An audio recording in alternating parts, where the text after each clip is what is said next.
Hey everybody, welcome to Did She Just Say That? We are coming to you today with identity and self discovery. I'm Ashley, I'm Chesson.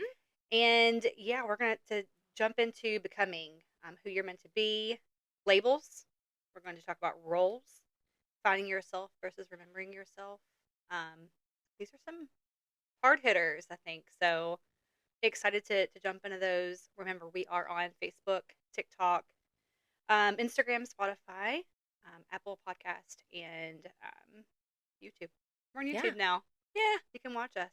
So, yeah, ready to jump in? Yeah, I think last month we were talking in the Yeah, last episode how we jumped right in February, relationships, and I don't think that that relationship topic has anything to do with this month of becoming. no, doesn't touch it. It's very intentional. It is. It's very reflective. Mhm. So yeah, I think you're. It's almost as if you're looking backwards and you're looking forwards, and Mhm. but also appreciating the presence and where you are today. Yeah. And so I think I skipped that part. You know, I Okay. want to be more present and live in the present a little bit more. I focus so much on past and future. Mm. So, but yeah, so Chess, this is a good one. Okay. Becoming. You're not reinventing. You're not performing, but remembering. What does identity mean to Now, you? Childhood and now, or has it changed? I mean, I don't know that. It's a big word when you're a kid. Yeah, I don't know that identity was something. I was a Hmm. girl. I Yeah, mean, identify as a girl. Okay. yeah. Yeah. I don't know that it went much deeper than that kind of stuff for me as a child. Now, I mean, I do think that it changes because you change, your life changes, but your identity, I feel, is your core, who Hmm. you are at your core, and the things that I'm always going to be a daughter. I'm always going to be a mother. I'm always going to be a friend. Hmm. That is part of my identity. I love that. Um, Other things I would say are more maybe even labels. I don't know that I would call it my identity. Yeah. But as far as identity, yeah, Yeah. that's the core of it. Hmm. What about you? Identity. I mean, yeah. Growing up, this was one of those questions where you don't have it in class. Like your teacher's not going, "Hey, let's talk about identity today." To me, this is something that is a little more self discovery. Hmm. Um, this may be the first time you all maybe even thought of that question. True. Yeah. Um, it's not something that I've thought about a ton until we dove into this and thinking through that. I remember, I mean, sometimes milestones. I remember going through my divorce, and I would slide that word into Mm. my identity. So, like you mentioned, like daughter, your mom. I'd be like Divorce. divorced, Oh and yeah. Yeah. um, because that was a profound experience that I had, I guess. And so I brought that into my identity. Um, but at some point, I went from divorced to single. Hmm.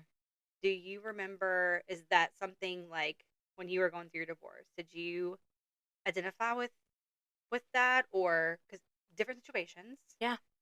You have children with Hmm. your ex husband, and so I had stepchildren with my ex husband. Different situations. Yeah. How did you view that or divorce to single? I carried it as a label, Mm-hmm. shameful label. Mm. Yes. Um, Yeah. and yeah, it probably. I mean, if I would truly think about it, yeah, it was probably part of my identity for a little bit. Mhm. And I don't know that it depends on the situation. Or yes, I'm single. I am a mom that is single, Mhm. and I don't know that it is totally gone Okay. because it's part of my story. Yes. I don't identify, Mhm. that in when I'm introducing myself, or Sure. but I guess it's reading the room of when it would come out or when it wouldn't, but I know it was probably 2 years before I didn't carry it as shame Mm. anymore. And of course, there are still times where situations and it's like, ugh. Yeah. Mhm. But as far as shame, I've said this before. My ex-husband and I get along very well. Mhm. We co-parent our kids as friends. They deserve that. And I was telling you one day that I saw a video. This is kind of random, but it goes along with the mom that is single. I never want to cut him short of being a dad and Mhm. being a good dad. I'm not a single mom because I'm Right. not. He Right. is an involved dad, so I'm a mom that's single, Mhm.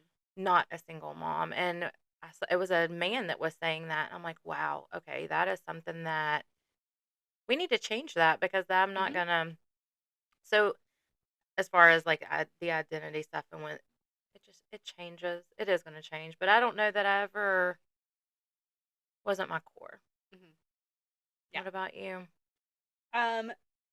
So I remember, of course, it's like stands out very strong the feeling and the moment of going through divorce, and I feel like I will use that with identity when I see someone that's about to go through it, and I will Okay. then interject that and say, "I'm with you, brother, sister, whatever, in this moment of life because I've experienced it too, Mhm.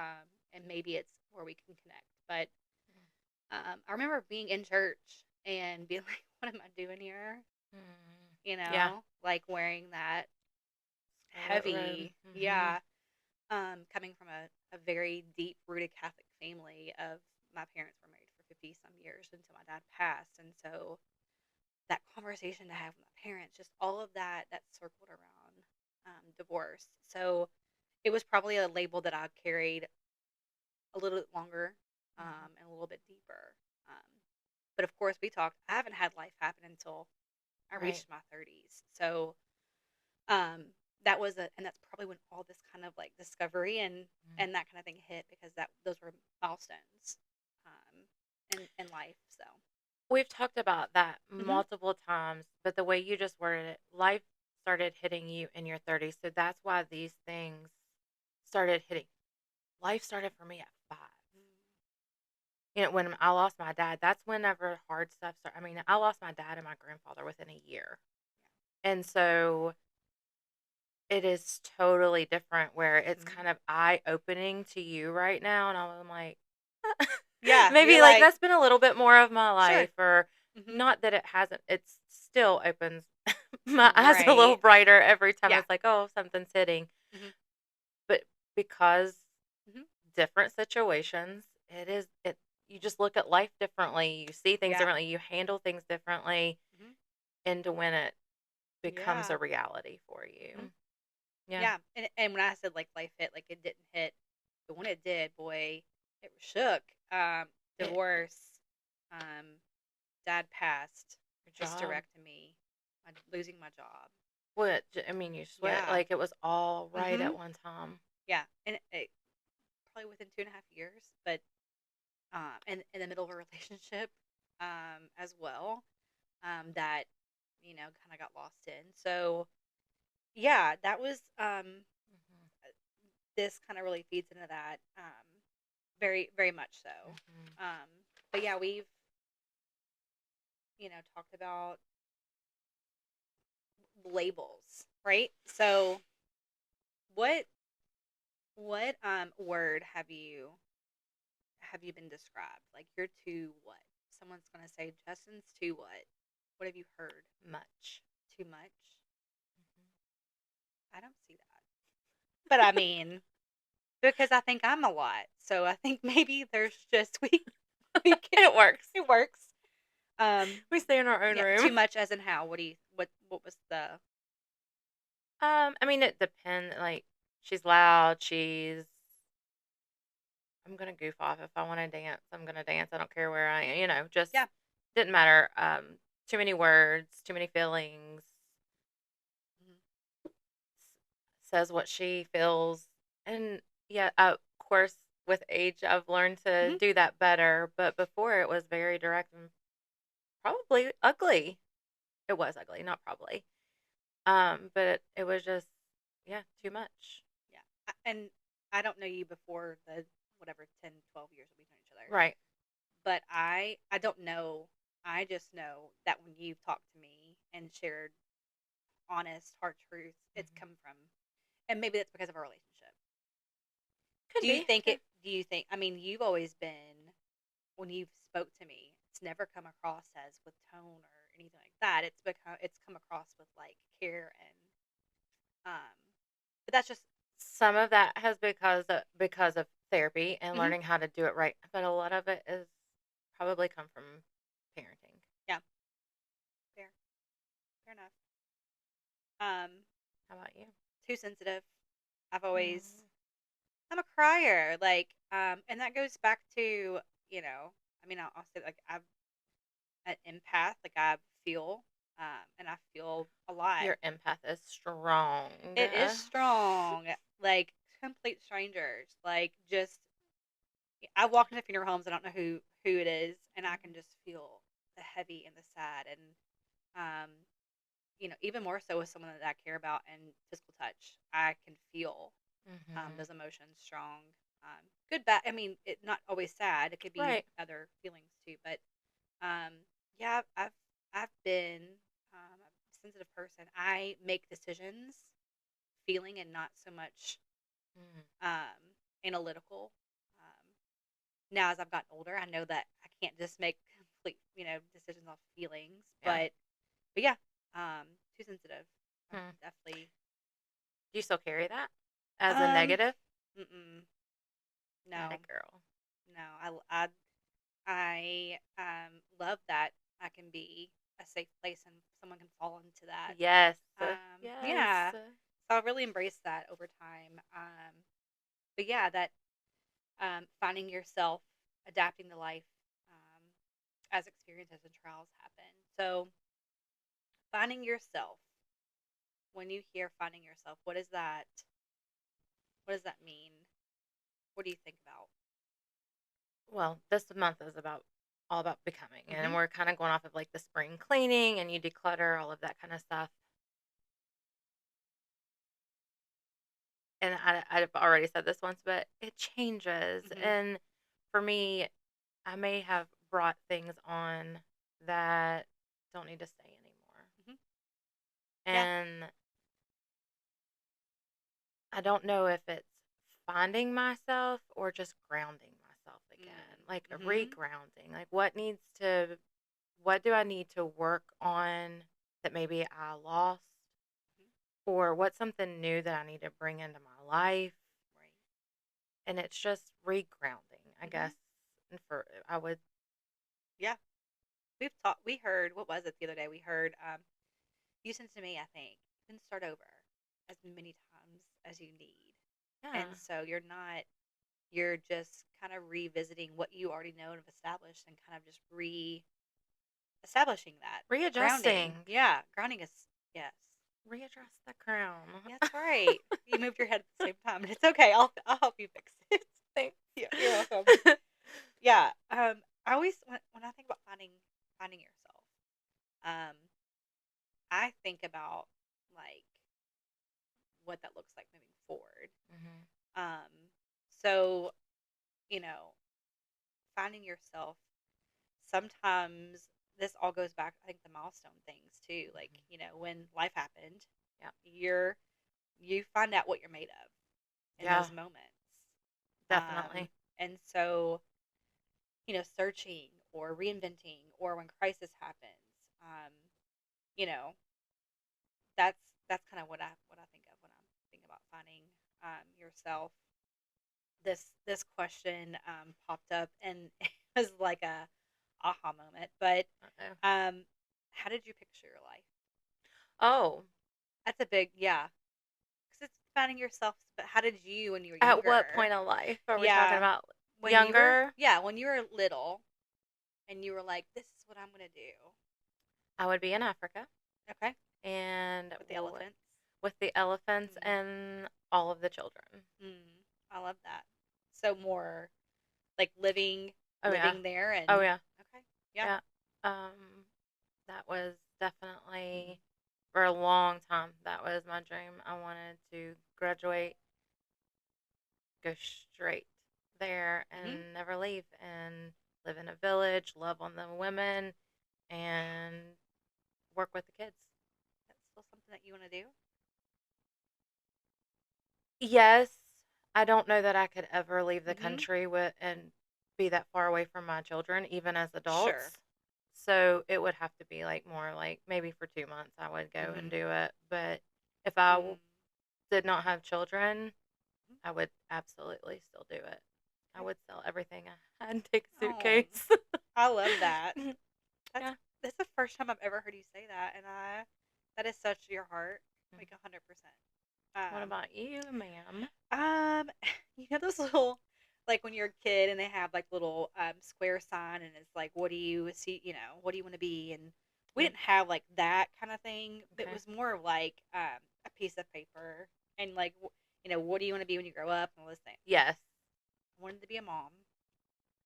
That was Okay. like, usually, like little girls talk about marrying and they're like, I was like, mom, just being a mom. And boy, did that, Oh, like, what? the pause made me think Oh, something. Go ahead.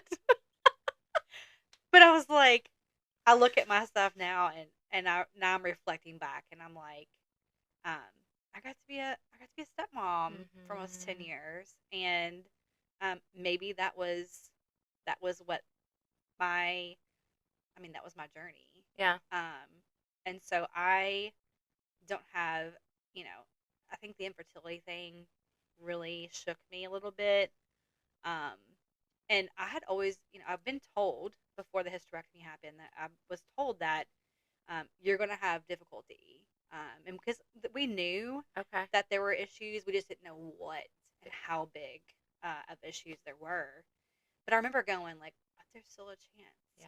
But girl, when that hysterectomy happened, it was Oh, like I came out of that, and I'm sure I was still on medications, but I think I have a video. yeah, there's a video coming off of the medication. But like it hit me after all of that, and I was like, I legit like it's not going to happen. Such a realization. Mhm, mhm, and I grieved. I don't know that we give it enough attention of Mhm, the grief that you go through mhm, as a woman when it's not an option. yeah, yeah, It's out of your control. mhm, It doesn't matter what stage of life you're in, there is a grief period for that. yeah. I mean, we hear it so often these days. I'm sure there are some probably men, women listening now that can relate to infertility in the sense of um, having difficulties Hmm. or and wanting that so bad for your life, but then having other opportunities such as adoption or fostering or other things that can be beautiful all on their own. Yeah. So, but yeah, that was so. Back to the question, I wanted to, and I also wanted to. I love Lisa Frank, and I wanted to work with dolphins. So, marine Oh, biologist was okay. my path. I now work in human resources, so nothing of working with animals. I mean, sometimes. I'm just kidding, totally kidding. But just a different life. But then I hear remembering yourself, right? So we talk about finding yourself, Okay. remembering yourself. What do you think of when you hear Just off the top of my that? head, wait, I think Yeah, I went, remembering yourself. Yeah. I mean, probably two different ways. Like, don't forget who you are, hmm Where you came and from. then don't forget where you came hmm from. Oh, did I? Sorry, I didn't mean to take that one So from you didn't you. take it. You finished But my sentence. we do that at times. That, yeah, Yeah, that's beautiful. for sure. hmm Yep. Remembering yourself, and I think too, like there are pieces of us that, um, to our core, that we bring along, and so You wouldn't be who you are today if you didn't get through what you got got through, through. and we've been through. You got through 100% of the days that you didn't think you'd get through, Yeah. and so, but it's okay to remember. and that you can still move on from it, but remembering um, what it took to get through those moments. When you get through the hard times and you can reflect on it Hmm. and be thankful for it Hmm. instead of it take you back to that hard place, it's it's peaceful. Mm. Yeah. And not all of it is like that, but when there are pieces of your past that was so hard and going through it, you did not know if you were going to make it. Like, are we going Hmm. to come out on the right side of this? Is Right. this going to work? Sometimes it does and sometimes it Hmm. doesn't. But reflecting back, declutter that mess Hmm. for sure, but hold on to it in pieces that makes you remember who you are. Sure. That's great. That's really good. Oh, this one gives me the pits. Um, yeah, this is part of the podcast where it's a little raw for me. Okay. Roles. So thinking through roles that you've played or roles that you tend to gravitate towards when you think about being loved or different people in your life where you become something and Hmm. you gravitate towards that as that role in your life.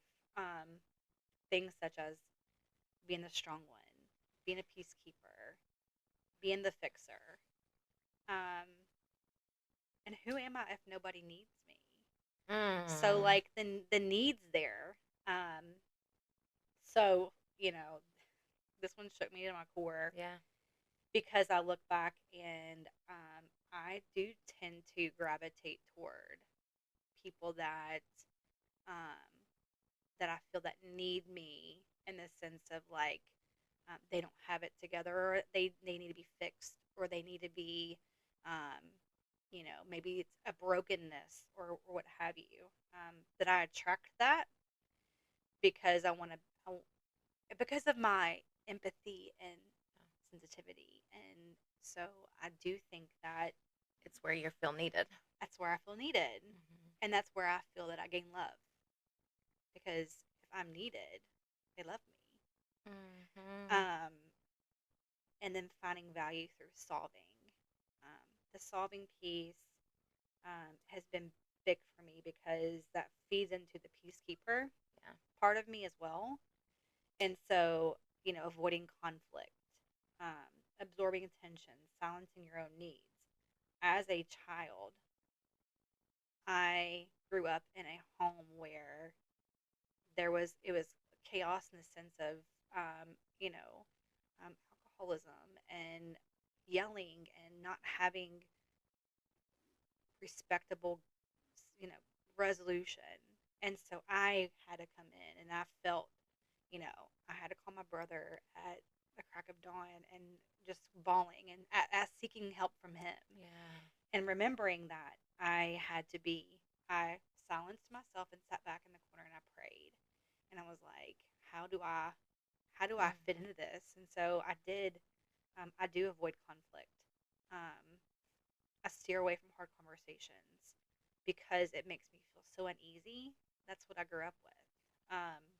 I'm going to challenge you on that. Yeah. Maybe 10 years ago you did. Mhm. I don't think you steer away from hard conversations as much as you think you do now. Yeah. I think you embrace them a lot Mhm. more and you Probably because the stay in approach. them. Yeah. Yeah. I probably approach them a little different too, right? But yeah. But I think that has evolved probably over time. Absolutely. But goodness, the fixer piece. I mean, most relationships that I've had, especially romantic relationships, I've found being loved through being like needed. Like you need me to fix things, or um. But yeah, that's. Do any of those register with you at all? What? Do you want to answer it for me? Maybe the strong one. I don't know. I don't know. Tell me more. Say more Say more words, words. please. Yes. Um, I get told and have been told from a young age, you're a strong, confident woman. You are to be strong. You And in adulthood, in friendship, a lot of them, not all of them, but it's like, gosh, you're so strong. Gosh, you can handle anything. And we're going to go all the way there. Mhm.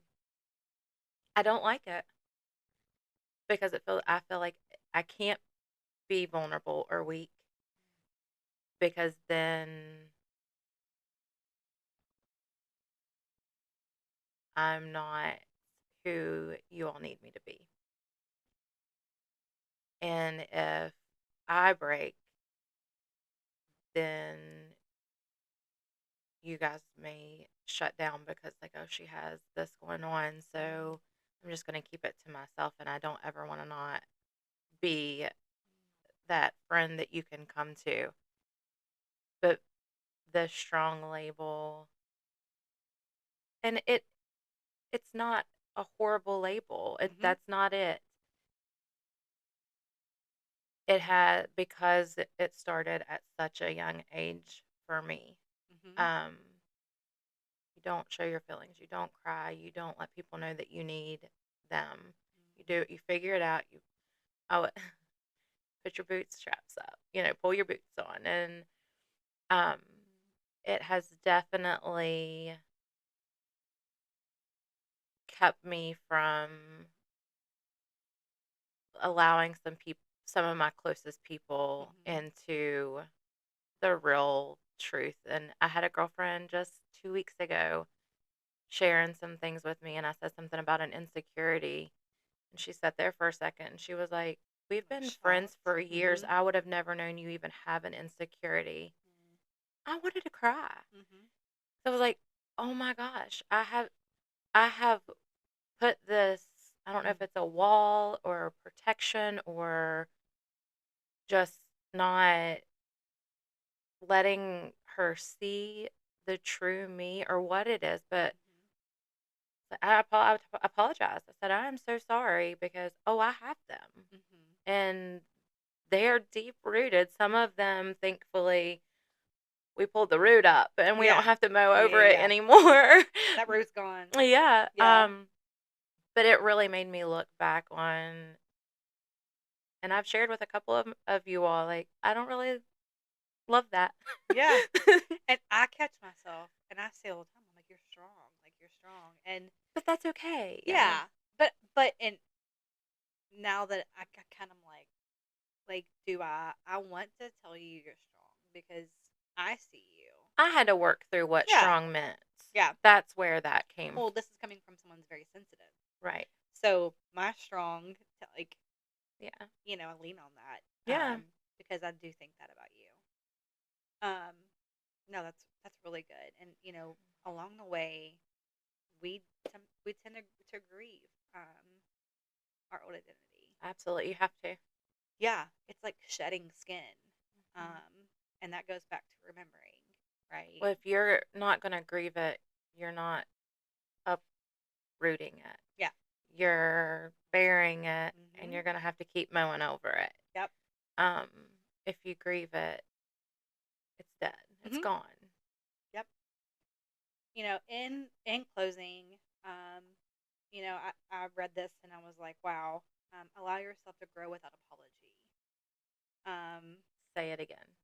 allow yourself to grow without apology, and so Yes. embracing it, Mhm. and that's just a beautiful phrase in itself. And the old version of you, appreciate where you're headed. Mhm. Be I thankful for where you are. Gosh, yes. Gratitude is so a part of my life now, um, that it helps me know that I'm growing. Like, because if you Yeah. didn't have that, you don't see the sunshine through the clouds, but now all you look for is the sunshine. Yep. And so, um, but this also kind of really was eye opening for me when I think about fear of failure. Mm. But what about fear of expansion? Like, Oh, yeah. right? That's good.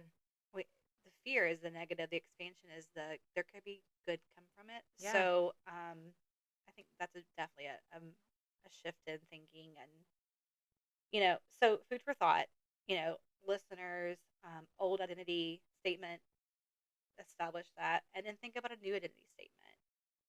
What story do you want to tell? Moving forward. And so, great reflection. Hopefully, Mhm. you all gain a little bit of thought process from that. But yeah, we're working through. Like these are Whew, that one. tough conversations. But I'm so glad we're having Me these too, girl. conversations. And Me too. so, it is exposing So our hearts vulnerable. and vulnerability, absolutely. Um, but just welcoming people. We always say, you always have a Seat seat at our at our table. table. We were way off on We that we one. were that was like Sorry. that's our first time that we were on, but I kind of True. threw it in random. It's okay. Um, but yeah, I just think that someone will register. This will register with people, I think. Yeah. And we want your feedback. Like, were there areas that we can go deeper on? Or I'm just kidding. I know, right? But no, I really. Think of it as, like I said earlier, think of it as doing some spring cleaning. This Hmm. month, we just want to like talk about things that Yeah. we're trying to, where we're going, what we're Hmm. becoming, but what we've been through and what's gotten us to where Yeah. we are to keep moving forward. So instead of Yep. decluttering our house or cleaning out our garage, we're kind of doing that with our Yeah. mind and soul. Hmm. And so just, It doesn't have to be. I mean, it's heavy, but it's beautiful. yeah, The process, yeah. right? And Yeah. it's going to be later. Yeah. You don't move whenever you declutter. No. You just fix what you've got. Exactly. Exactly. So yeah, So, thanks for joining us, and happy Wednesday. Have a great happy week. Wednesday. And as always, you have a seat Seat at at our our table. table. That one was better.